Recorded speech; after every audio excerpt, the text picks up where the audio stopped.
good morning, good evening, and good night, wherever you are. Welcome to the first and only official LBC podcast finale.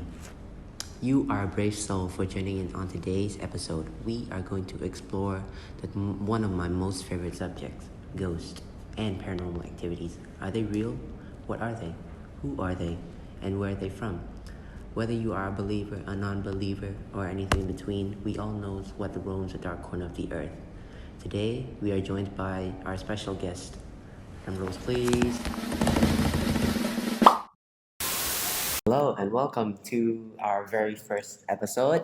And we are joined by Miss Lisa here today. Hi, it's nice to meet you all. And today she's gonna be here sharing about her paranormal experiences with us all today. Without further ado, let's get started. But a quick disclaimer is we want to make sure that our dear viewers that these tales we unravel here are not for the faint of heart. They may linger in your thoughts long after the final whispers fade away, leaving you to wonder what truly awaits in the darkness. So first of all, I would like to ask, can you describe your phenomenal paranormal encounter? So I think from what I recall in my childhood, I was about 6 at that time, and recently we had a car crash right in front of my house's gate, and the woman that died was pregnant also. Oh. And during that time, I was sleeping. It was probably like around 9 or 10 at night, and then suddenly I felt someone strangling me. Like I couldn't breathe at all, and it was hard to say because I couldn't breathe, and when I tried moving, I couldn't move. It was pretty scary. How did you feel during those moments, like the moment of strangulation?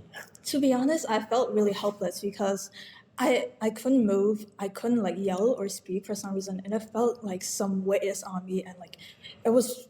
I thought I would die at that moment. Was anyone there to witness it happen, or it's just like in your room? Were you sharing a room with anyone? So that time I was sleeping with my mom, right? But she didn't notice anything. She couldn't hear me either. Cause okay, once I felt like I could breathe again, and once I was able to move properly, I woke my mom up and asked her about it. Like, oh, mom, did you hear me like scream? Did you hear me say anything and yell? She's like, no, go back to sleep. So I felt a bit helpless at the time because I was sleeping right next to her, and then I was getting strangled right next to my mother, and then she's like, "Nah, I just go back to sleep." Oh yeah, I forgot to mention. After I got strangled, the next morning, I heard like from my workers and stuff that they started seeing a lady walking around like my house. That time, I lived in a pretty big house, and I had quite a lot of housekeepers with me, and they told my mother that they saw a lady walking around, and she had like a belly bump with her. And my mom, she likes to avoid ghosts, or she likes to avoid superstition and stuff. She's a firm believer in science, so she just brushed off their experiences. But my other worker, my security guard, he said that he saw my dad walk out of the gate last night, and he took his gun with him. And during that time, he saw like a lady with a belly bump right in front of my dad. But then my dad didn't do anything, and he just walked back inside. And I thought that was quite creepy because, like, out of nowhere, my dad just took his gun and he walked out of my gated house and just stopped in front of the ghost and then walked back in. So I hope my dad is possessed now. Oh well, that's pretty much to go through as a child. But besides this encounter, would you say there other times that you experienced this type of activity? So recently, in the current house I moved into, there's been like my neighbor. She was about like 85 years old. She just died like I think a year ago, and to be honest, I'm not a really superstitious person, but lately a lot of things been happening out of the ordinary. Like at first, some of my stuff started moving around, which I just thought, oh, maybe I just misplaced it. But it started happening a lot more frequent. And like this morning, my brother asked if I left my door open because he saw me like leaving my door open, and if I closed it. And I was like, no, I just left it open. I didn't close it. And he said no one came up, but the door closed by itself. Oh. And mind you, I don't open my balcony window because I'm afraid that it might rain and then it'll come inside my room. And after that, I just started getting really scared sleeping in my room. And also, like at night, usually this happens like once or twice a week, I get sleep paralysis. Oh. And it's the same thing as I wasn't a child. It felt like someone was sitting on top of me, and I felt like I couldn't breathe and I couldn't move at all. I'm starting to think I'm attracting ghosts at this point. But to be honest, lately after her death, it's just a lot of things have been happening.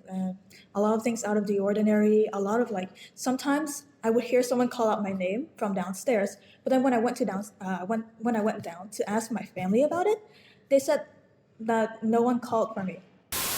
Well, after going through all these experiences, have you ever tried to like find firm reasons to why these things happen to you, or like, what are you trying to do to solve the problem? So I have consulted my grandma about it. My other grandma, who doesn't live with me, she came to visit one day, and I consulted her about it because she's a firm believer in religion, and she believes in paranormal activity. So I thought I might ask her for advice about it, and then she said to just brush it off. I think it's a reoccurring theme in my family to just brush off paranormal activity, because from what I heard from my mother, after we had a talk about something relating to paranormal activity also, she said that the house where I got strangled at, or the house where I had that dream of being strangled when I was 6, was built on a cemetery also. Oh. So that kind of explains why. And she said that I wasn't the only person that experienced it. My other grandma, who lived with me too at that time, was sleeping at the balcony of my old house, and she got strangled too. And I asked her, like, "Oh, mom, do you know why?